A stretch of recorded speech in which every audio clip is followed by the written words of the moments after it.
کیا مریم نواز شریف کے بیٹے جنید صفدر کی شادی ایک بہت ڈراؤنا خواب ثابت ہوئی؟ کیا مریم نواز شریف کی طاقتور موجودگی نے اس رشتے کو ختم کیا، یعنی کہ جنید صفدر اور عائشہ سیف کے رشتے کو ختم کیا؟ آج کے اس ویلاگ میں بات کریں گے اس کہانی کے پیچھے چند چھپے ہوئے حقائق کی، جن کو کبھی بھی منظر عام پر نہیں لایا گیا۔ السلام علیکم، میرا نام ہے رخمہ عرفان ملک۔ 2021 کے وہ یادگار لمحات ہیں جب شریف فیملی کے چشم و چراغ جنید صفدر اپنی زندگی کا آغاز کرنے والے تھے، اپنی شادی شدہ زندگی کا آغاز کرنے والے تھے۔ سوشل میڈیا ہو، مین سٹریم میڈیا ہو، ہر طرف ایک ہی چرچا تھا، اور وہ تھا اس فیری ٹیل ویڈنگ کا۔ لیکن کسی نے دیکھا نہیں تھا کہ ان چمکتے دمکتے چہروں کے پیچھے، ان چمکتی دمکتی تصویروں کے پیچھے بھی ایک انکہی کہانی تھی، ایک انکہی دراڑ جو تھی وہ موجود تھی۔ جنید صفدر عائشہ سیف کی شادی کی تقریبات میں بہت سے ایسے لمحات تھے جنہوں نے دیکھنے والوں کے دلوں کو مول لیا۔ اس میں جنید صفدر کا اپنی شادی پر خود گانا تھا، خود اس میں پارٹیسپیشن تھی۔ کچھ ایسے لمحات بھی تھے جب عائشہ سیف جو تھیں انہوں نے قوالی سنتے سنتے جنید صفدر کے شولڈرز پر اپنا سر رکھا، یا مریم نواز کی پریزنس تھی، ان کی ایکسٹرا آرڈنری ایکسیپشنل پریزنس، جس میں انہوں نے بہت مہنگے ترین لباس پہنے تھے، بہت شاہانہ جیولری، مہنگا میک اپ، بہت سی مسکراہٹیں بھی تھیں اور بہت سے ڈانسرز بھی تھے۔ مگر انہی مسکراہٹوں کے پیچھے، انہی آنکھوں کے پیچھے بہت ہی زیادہ بے سکونی تھی اور بے چینی تھی۔ فوٹوگرافر عرفان احسن جو اس تقریب کا حصہ تھے، اس ویڈنگ کے تمام جو ایونٹس تھے ان میں فوٹو شوٹ obviously عرفان احسن کر رہے تھے، ویڈیوگرافی وہ کر رہے تھے۔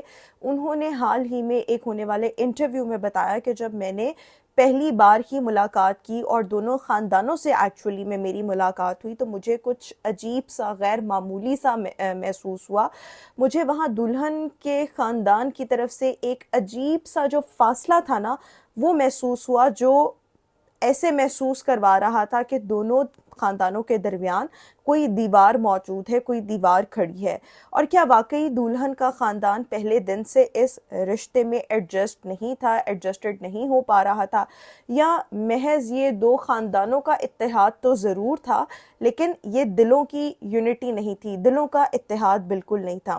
بہت سے ذرائع بتاتے ہیں اور عرفان احسن نے بھی یہ بتایا کہ شادی کے فوراً بعد سے ہی دونوں خاندانوں کے درمیان بہت غیر معمولی باتیں جو تھیں، بہت زیادہ اختلافات جو تھے وہ شروع ہو چکے تھے، جس میں بہت زیادہ گھریلو معاملات میں مداخلت تھی اور توقعات کا ایکچولی بہت زیادہ بوجھ تھا، ایکسپیکٹیشنز جو تھیں وہ بہت زیادہ تھیں، اور سب سے بڑھ کر ایک ایسی سیاست تھی جو تصویر میں نظر نہیں آ رہی تھی لیکن پس پردہ وہ سیاست جو تھی وہ چل رہی تھی۔ کہا جاتا ہے کہ شریف خاندان کے جو ٹریڈیشنز ہیں، روایات ہیں، توقعات ہیں، وہ اتنی سخت ہیں کہ نئے آنے والے افراد کے لیے خود کو ان سانچوں میں ڈھالنا ایزی نہیں ہوتا، خود کو ان کے مطابق ایڈجسٹ کرنا ایزی نہیں ہوتا۔ عائشہ سیف جو کہ بہت ایجوکیٹڈ خاتون تھیں، ایک خود مختار خاتون تھیں، انڈیپینڈنٹ تھیں، فائنینشلی بھی obviously ان کا خاندان بھی بہت زیادہ فائنینشلی ویری اسٹرانگ، ممکنہ طور پر اس طاقتور فیملی کلچر میں خود کو کہیں گم ہوتا محسوس کر رہی تھیں، اور وہ شادی کے بعد خود ہی اس ماحول میں ایڈجسٹ نہیں ہو پائیں۔ ایک اور خاموش اشارہ یہ تھا کہ جس پر بہت مطلب کم توجہ دی گئی، وہ تھا شادی کے بعد دونوں کا، یعنی عائشہ سیف اور جنید صفدر کا جو سوشل میڈیا سے غائب ہو جانا۔ نہ کوئی انہوں نے اکٹھا سفر کیا، نہ کوئی خاص تقریب میں انہوں نے اکٹھے پارٹیسپیٹ کیا، نہ کوئی مشترکہ شرکت کی۔ یہ سب چیخ چیخ کر جو اندرونی اختلافات تھے ان کو بیان ضرور کر رہا تھا۔ ہاں، شادی کے بعد جنید صفدر جو تھے انہوں نے اپنی ایجوکیشن کے لیے ہی وینٹ ٹو UK، وہ وہاں پہ ہی رہے، اور وہ دوبارہ جب شادی کے بعد گئے تو کچھ عرصہ عائشہ سیف ان کے ساتھ ضرور رہی تھی، لیکن ایک سٹارٹ سے ہی، آغاز سے ہی اس شادی میں ایک خاموشی تھی جس کا عملی نمونہ یا ایک پریکٹیکل اگزامپل جو تھی وہ لوگوں نے طلاق کی صورت میں بعد میں دیکھ لی۔